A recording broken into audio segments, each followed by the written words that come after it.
So, all right, Alex, what are we about to do here? we're about to open the new Oculus Quest, what some people are calling the iPod VR.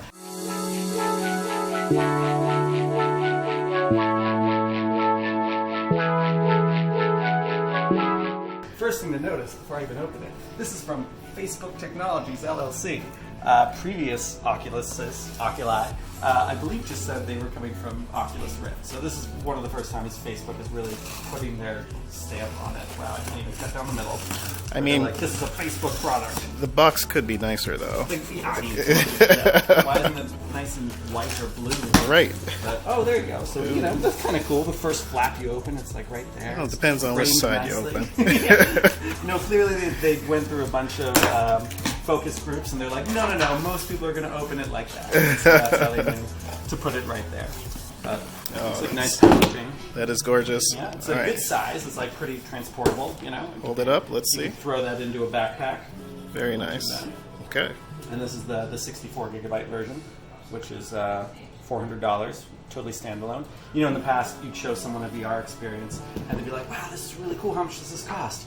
And you'd be like, well, the headset is $800, and they'd be like, oh, and then you'd be like, and you need a computer, and the computer's going to be like at least $1,200, and then by that point they've already walked away. So the fact that we're now at this point, there's not like a clear spot to cut here. Then we're at this point now where like for $400 you can be totally all in. You know, there's already 50 titles that are available for the gaming audience. What we'll be doing on the enterprise side is a little bit more, I don't know what to call it, hacky, I guess, because we're going to be manually loading content onto here. Okay. But it's a pretty cool device. I mean, you know, the whole goal with VR right now is to reduce the friction of getting started. Thank you, Alexa.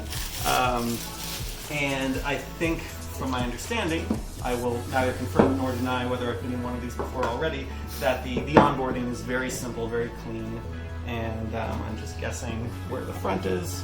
Maybe I'm wrong. There we go. It's going to do this kind of thing. I thought it was like a hinge. And I did it backwards. I totally did it yeah, it's supposed to be. There we go. Whoops. That's okay. I was going to tell you that. Yeah. But, okay, so that's interesting. So the controller is very similar to the Oculus Touch controller, but they've moved the ring to the top instead of the bottom. I think Alexa's about to grab the Touch controller so we can compare.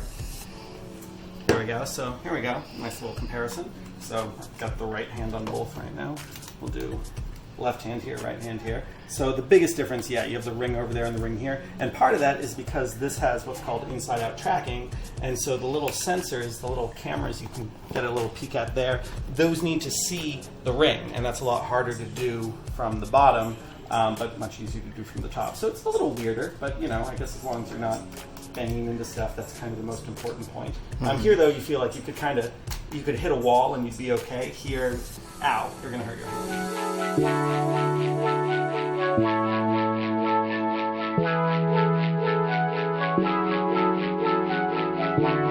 So, let's look at the actual headset. As I just tumbled that over.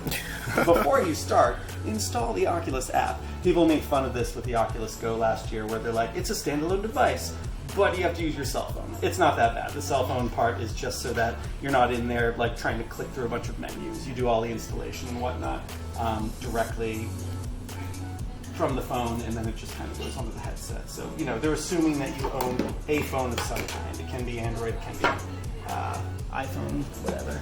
We've got some batteries. I'm guessing the batteries are for the controller. But, I mean, that's pretty much it. Yeah, there's not a lot to this. You know, when the Oculus came in, of course, it has tons of wires. It has these different sensors. And this is like a really simple standalone package, which is great. It's very light. I'm going to put it on for a second just to see how it feels. Super ergonomic. I haven't even done any adjustments with the straps yet. That feels a little bit more snug.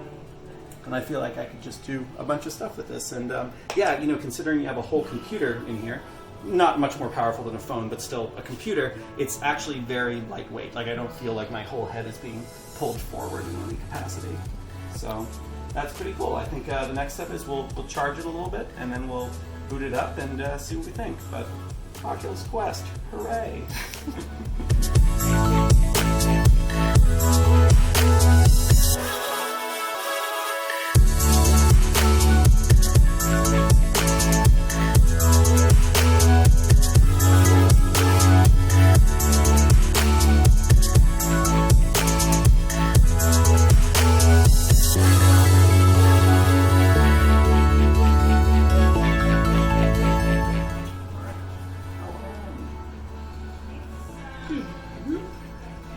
So is this a developer kit? No, this is the real thing. Just the real thing? Yeah. Okay. Yeah, it's available for everyone.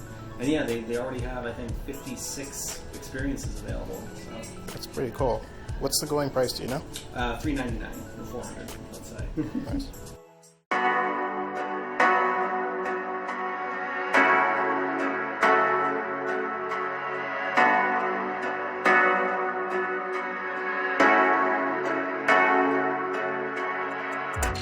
Notified on your phone when your headset is ready. That's actually really nice because some headsets they'll be like updating and they're like keep the headset on, so you just have to sit there for 5 minutes watching a little bar fill up. So that's nice. So yeah, I feel like they've really thought through the user experience of this whole thing. Yeah. A lot of times engineers can make amazing products functionally, but you really need to be in love with the technology side to not find the actual experience of using it to be pretty awful. A nice little, and this is like really clean and simple. Like in the DK1, they were basically showing you a contract. And this is more common sense. And little nice animations to go with that. Yeah. So this is really handy. So now I'm in the store. It's showing me everything that's available to buy or download. Some things like YouTube, of course, are free.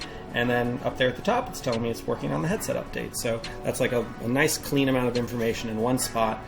Really simple, really straightforward. They've come a long way on that side.